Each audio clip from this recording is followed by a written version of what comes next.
Was this a good horror Jordan Peele style film, or was this just another disappointing, mediocre horror film? Let's talk about it.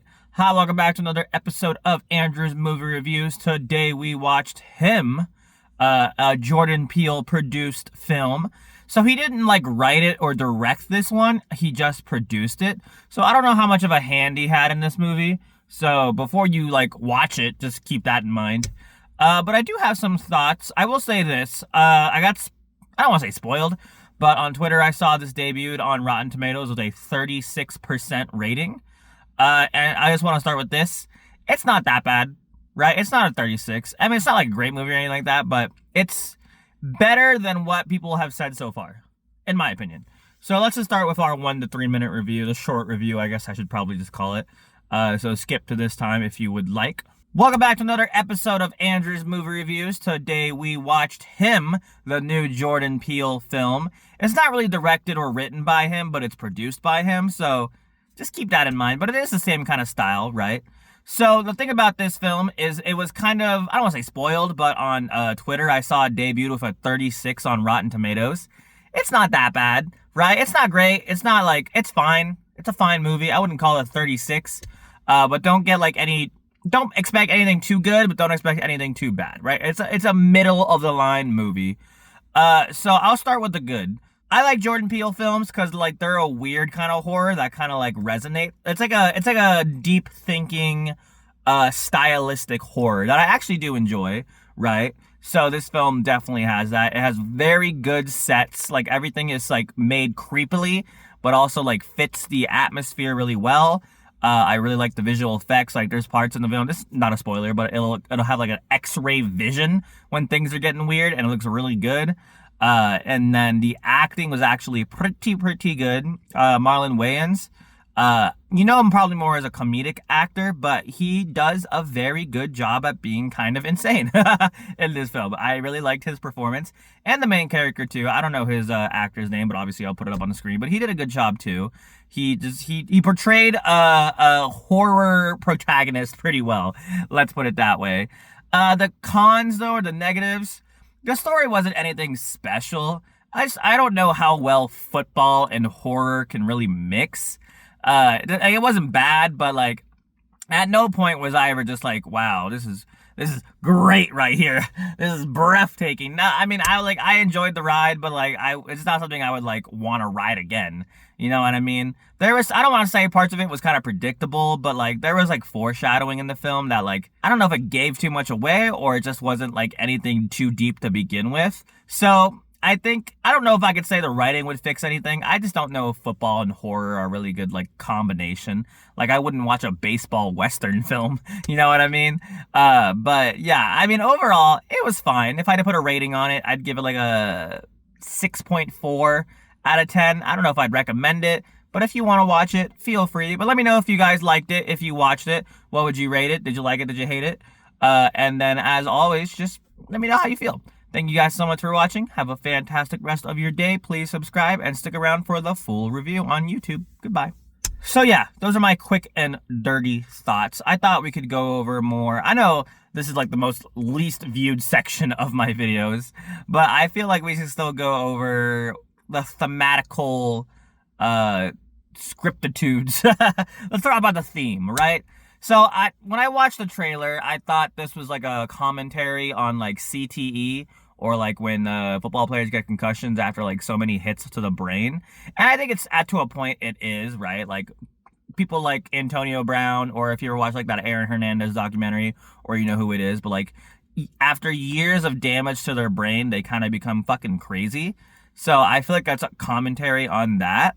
But I think on a deeper level, this might be a spoiler. So let's just talk about spoilers real quick, because I don't want to spoil too much. So if you haven't watched it yet, watch this first. Or if you haven't watched that yet, don't watch this first. Watch the movie first.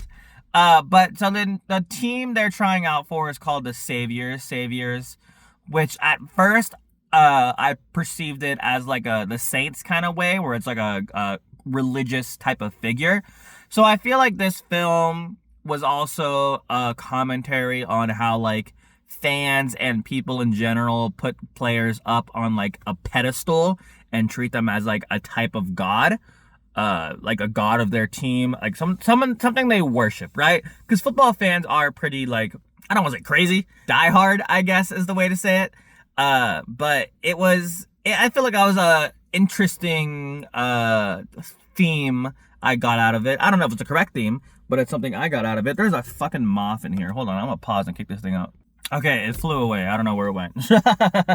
But yeah, we're talking about the theme saviors. So I thought that was an interesting way to look at it. I was a little confused on the part where they talk about like don't be a savior, be a like, don't be a mascot, be a savior.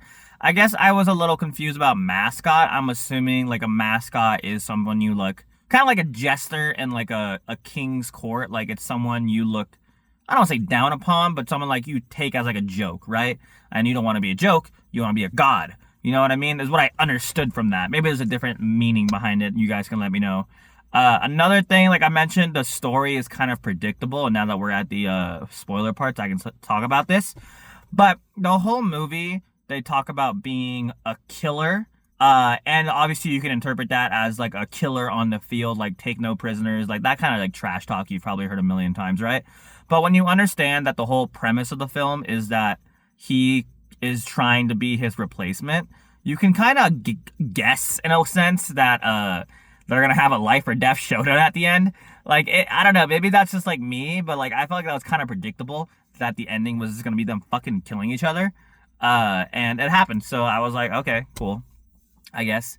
And you could always tell the blood bag was gonna be like a big thing. My initial thought was that I don't want to say like he was a vampire, but I thought he was gonna like take his youth, because like they had a line too where it was like, I'm gonna take your youth, and he's like, oh, how about a different wager instead? So I thought he was gonna like suck the life out of him and like so he could play an extra year. But no. But I knew the blood bag would be used for something, and yeah, the fucking all for one My Hero Academia ass blood was not on my bingo card, but I had the similar idea. I'm not bashing it for it. That was just my theory.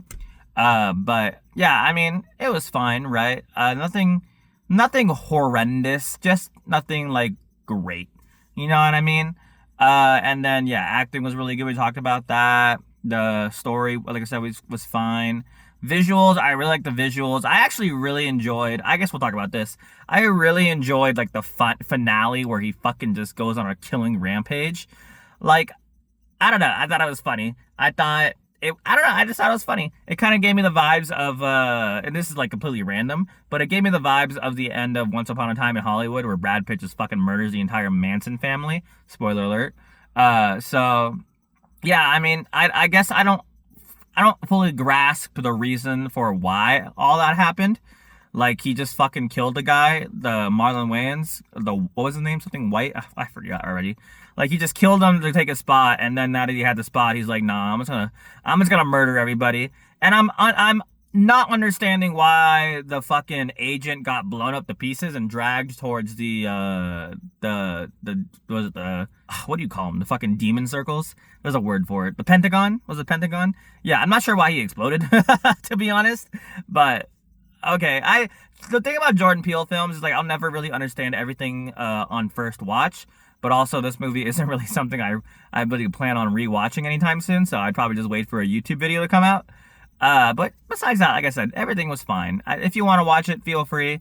There's better horror films that came out this year. Like I said, 6.4 out of 10. Not bad, not great. I don't regret watching it, though. So yeah, thank you guys so much for watching. Like I said, if you watched it, what did you think about it? Do you agree with me? Do you disagree with me? How do you feel about the themes? What do you think the themes of this film are?